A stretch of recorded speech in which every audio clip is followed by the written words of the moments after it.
कोई मन दुखी और कोई धन बिन रहते उदास। कोई तन दुखी कोई मन दुखी,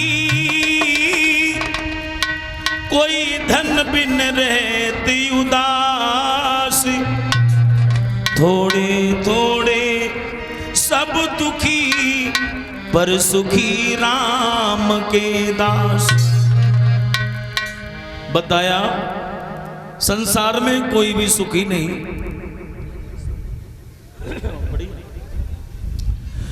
तो केवल महाराज उत्तानपाद भी दुखी थे। एक दिन इनकी पत्नी आंगन में बैठ के रो रही थी। पत्नी को जब रोते हुए देखा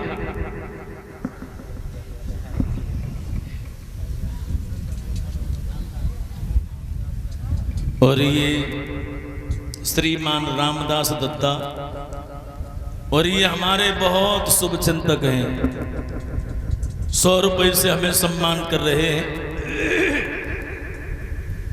जो डांडा के रहने वाले हैं।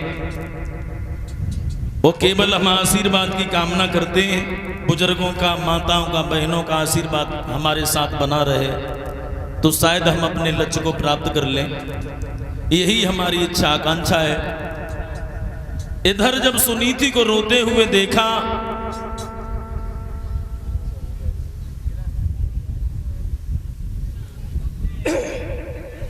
महाराज उत्तानपाद बोले, सुनीति क्यों परेशान हो? बोली, महाराज हम बहुत दुखी हैं। क्यों दुखी हो?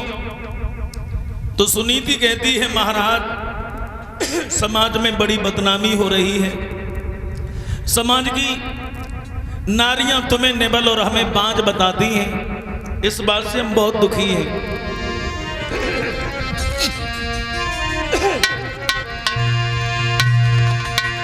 भरे गाँव आंखें नमी नीर और बदे नए धीर रोई गई रानी।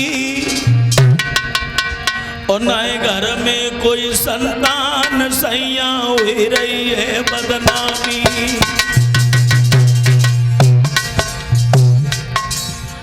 सुनीति जब दुखी हुई,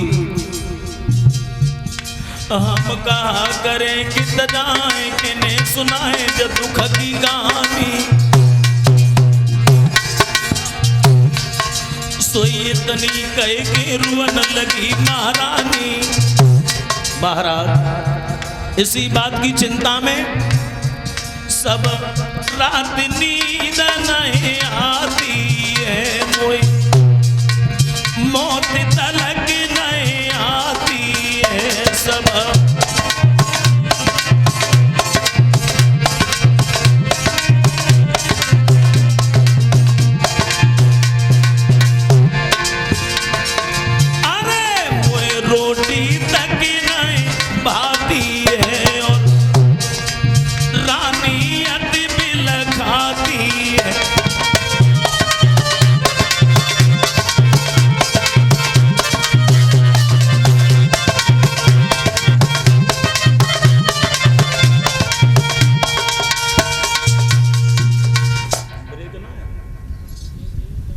रानी जब बहुत दुखी हुई तो महाराज उत्तानपाद कहते हैं, देखो सुनीति,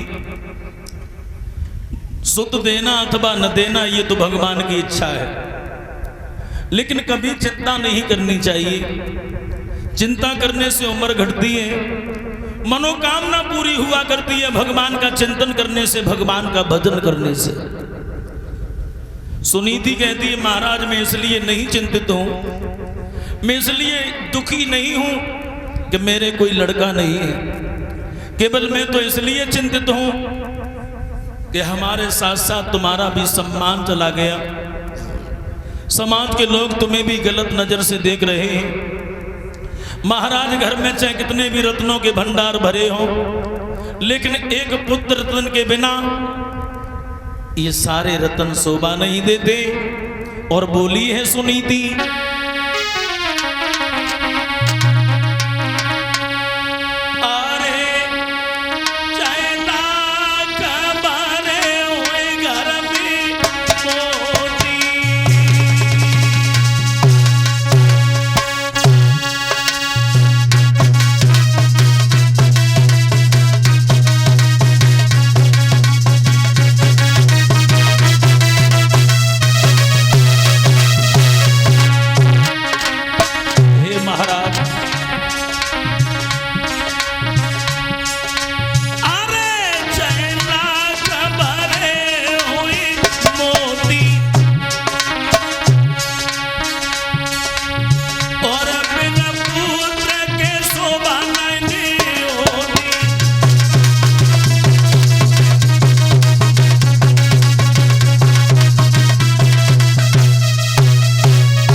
भैया, इस तरह से जब महारानी सुनीति दुखी हुई है, महाराज उत्तानपाद फिर भी समझाते हैं, देखो रानी, चिंता करने से कुछ नहीं होगा, किस्मत में जो लिखा है उसे कोई मेट नहीं सकता।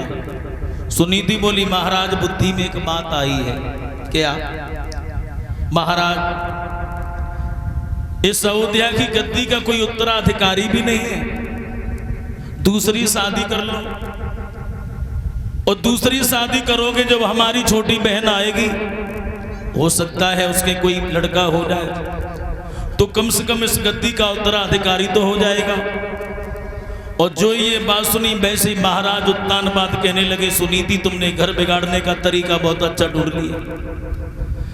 संसार की हर स्त्री कहती है कि हमें मौत स्वीकार है, लेकिन सौत नहीं। तुम कहती हो कि दूसरी शादी कर लो, पागल हो गई है क्या? हो गया तुम्हें? अगर मैंने कर ली दूसरी शादी तो तुम्हारी हो जाएगी बर्बादी, घर घर की भिखारनी बन जाओगी। तुम्हें मालूम नहीं कि सौत चून की बुरी होती है। सुनीति बोली, महाराज, तुम्हारे सम्मान की खातिर मैं भिखारनी बन जाऊं, दासी बनकर रहना पड़े, वो मुझे स्वीकार है, लेकिन दूसरी शादी कर लीजिए।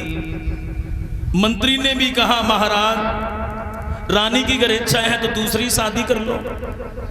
महाराज उत्तानपाद ने दूसरी शादी की। पहली रानी है सुनीति, दूसरी सुरुचि के साथ शादी कर ली। सुरुचि के साथ शादी करके जैसे ही महाराज उत्तानपाद सुरुचि को लेके आए हैं अयोध्या में, तो सुरुचि डोली में बैठ के आई, और जैसी डोली महाराज के महलों के दरवाजे पर आई के विवाह करे और नगर में आए कि खुशी सबने मनाई है।